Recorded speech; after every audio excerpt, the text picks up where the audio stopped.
ഇന്ന് തന്നെ ഡൗൺലോഡ് ചെയ്യൂ. കാണൂ നിങ്ങളുടെ ഫേവറേറ്റ് ഷോസ്. മാഡം എന്താ മിണ്ടാ നിൽക്കുന്ന? ഒന്നുമില്ല രാജു. ആ ശരി, അതുപോട്ടെ. എന്റെ പിറന്നാളിന് എനിക്ക് വേണ്ടി ഇന്ന് എന്താ പ്രാർത്ഥിക്കുന്നത്?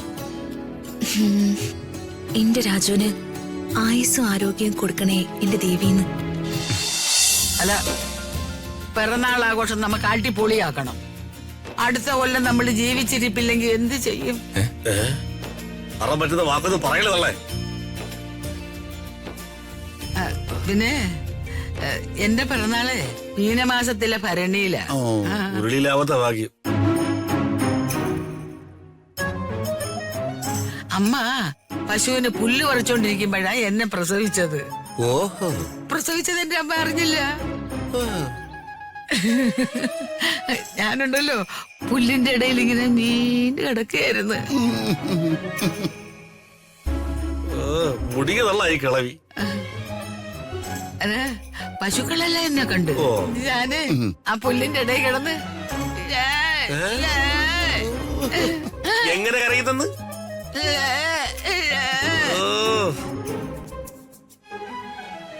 ഈ നിൽക്കുന്ന ഇവ കരഞ്ഞത് മാക്കാണ്, മാക്കാച്ചിയെ പോലെ.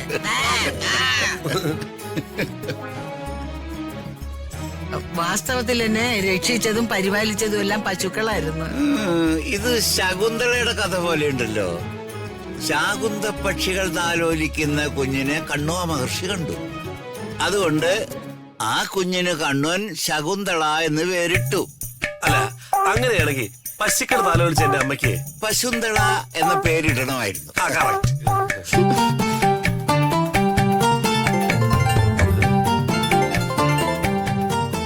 വർമ്മ സാർ. അടുക്ക്. ആ sir, good morning sir. Good morning Raju. നിനക്കെന്റെ ഹൃദയം നിറഞ്ഞ പിറന്നാൾ ആശംസകൾ. Thank you sir, thank you so much. ശേഖറിന് യാമിനി അടുത്തുണ്ട്, ഞാൻ അവർ കൊടുക്കാം. ആ ശരി സാർ.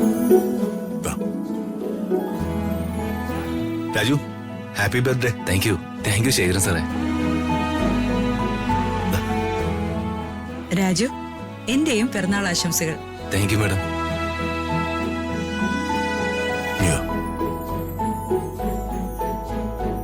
ആ രാജു, വൈകിട്ടത്തെ പിറന്നാൾ ആഘോഷം ഇവിടെ. നീ വേണുവെട്ടിനെയും രാധമയും നമ്മുടെ കലാമണ്ഡലത്തിനെയും പ്രിയയും ജയനെയൊക്കെ കൂട്ടി ഇങ്ങോട്ട് വരണം. വൈകിട്ട് ഇവിടെയാ. ആ ശരി സാർ. വൈകിട്ടത്തെ പിറന്നാൾ ആഘോഷം വർമ്മ സാറിന്റെ വീട്ടിലാണ്. എല്ലാവരും അങ്ങോട്ട് ചെല്ലണമെന്ന്. അടിപൊളി. മന്ത്രി എനിക്കൊന്ന് പേഴ്സണലായിട്ട് കാണണം. അതെന്താ, വിധവാ പെൻഷൻ കിട്ടുന്നില്ലേ? അതൊന്നുമല്ല, ഇത് ഞങ്ങൾ തമ്മിലുള്ള പേഴ്സണൽ കാര്യം. ഇവരുടെ വർത്താനം കേട്ടുന്ന സമയം പോകുന്ന അറിയില്ല. നീ വാ, അമൽദീപ് വാ.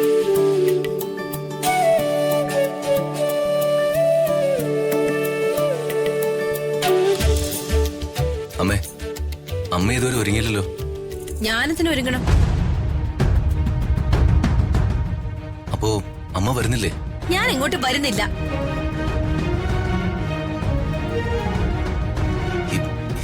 ഈ ദേഷ്യം കളഞ്ഞൊന്ന് വാ അമ്മേ. ഇനി അങ്ങോട്ട് നിന്റെ ഒരു കാര്യത്തിലും എന്നെ പ്രതീക്ഷിക്കണ്ട. ഞാൻ ഉണ്ടാവില്ല.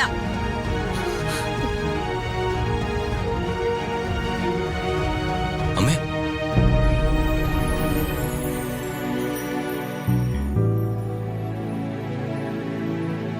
നീ വിഷമിക്കാതെടാ. നമ്മൾ പോകുന്നത് അമ്പലത്തിലേക്കാ. നിന്നെ നൊന്തുവെച്ച അമ്മയ്ക്ക് വേണ്ടി നീ പ്രാർത്ഥിക്കും. അപ്പ മനസ്സ് മാറിക്കോളും.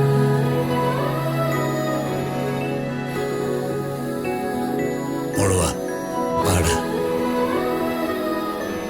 വാ മേഡം.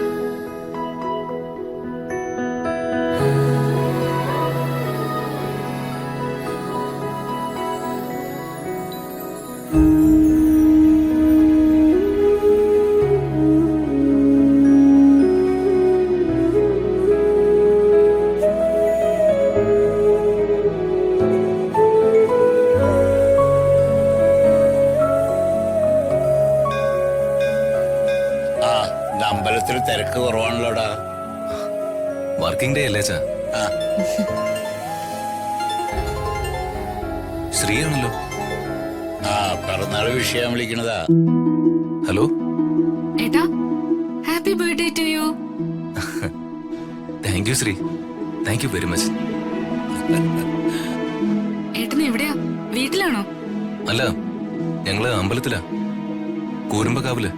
അമ്മ കൂടെ ഉണ്ടോ ഏട്ടാ?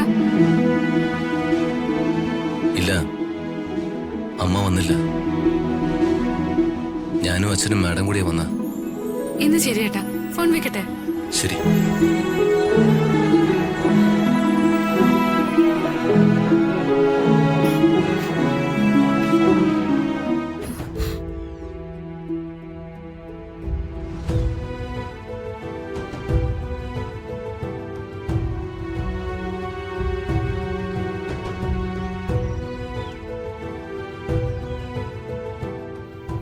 പോ. ആ, ദേവസ്വം മാനേജർ അല്ലേ അച്ഛാ? ഇന്നെന്താ വേണുവേട്ടനും മകനും മകന്റെ ഭാര്യയും ഒക്കെ? ഇന്ന് അവന്റെ പിറന്നാളാ. അത് ശരി. Raju, happy birthday. Thank U. രാജുവിന്റെ പിറന്നാളായിട്ട് രാധമ്മ വന്നില്ലേ? രാജുവിന്റെ എല്ലാ പിറന്നാളിനും നിർമാല്യം നട തുറക്കുന്ന സമയം മുതൽ രാധമ്മ ഇവിടെ ഉണ്ടാവും. ഗണപതി ഹോമവും ഭഗവതി സേവയും അരനാഴി വഴിപാടും ഒക്കെ ആയിട്ട് പ്രാർത്ഥനയോട് പ്രാർത്ഥന തന്നെയാണ്. ഇന്ന് എന്ത് പറ്റി? അവൾക്ക് കലശലായ നല്ല പനിയുണ്ട്. ആ, പോരാ തുടങ്ങിയപ്പോ ഞാനാ പറഞ്ഞത് പോരണ്ടെന്നേ. അതെന്തായാലും നന്നായി. നിങ്ങൾ പ്രാർത്ഥിച്ചോളൂ. ഓ, ഉഷപൂജ കഴിഞ്ഞ് ഇപ്പൊ നട തുറക്കും. എന്നാ ഞാൻ അങ്ങോട്ട് ചെല്ലട്ടെ.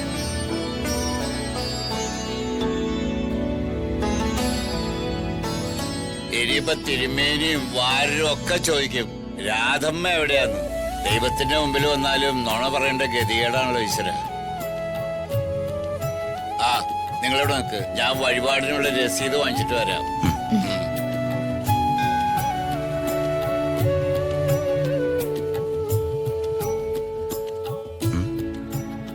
മാഡം എന്താ മിണ്ടാ നിൽക്കുന്ന? ഏയ് ഒന്നുമില്ല രാജു. ആ ശരി, അതുപോട്ടെ.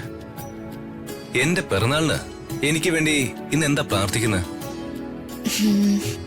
എന്റെ രാജുവിന് ആയുസ്സും ആരോഗ്യം കൊടുക്കണേ എന്റെ ദേവീന്ന്. വേണം വാ.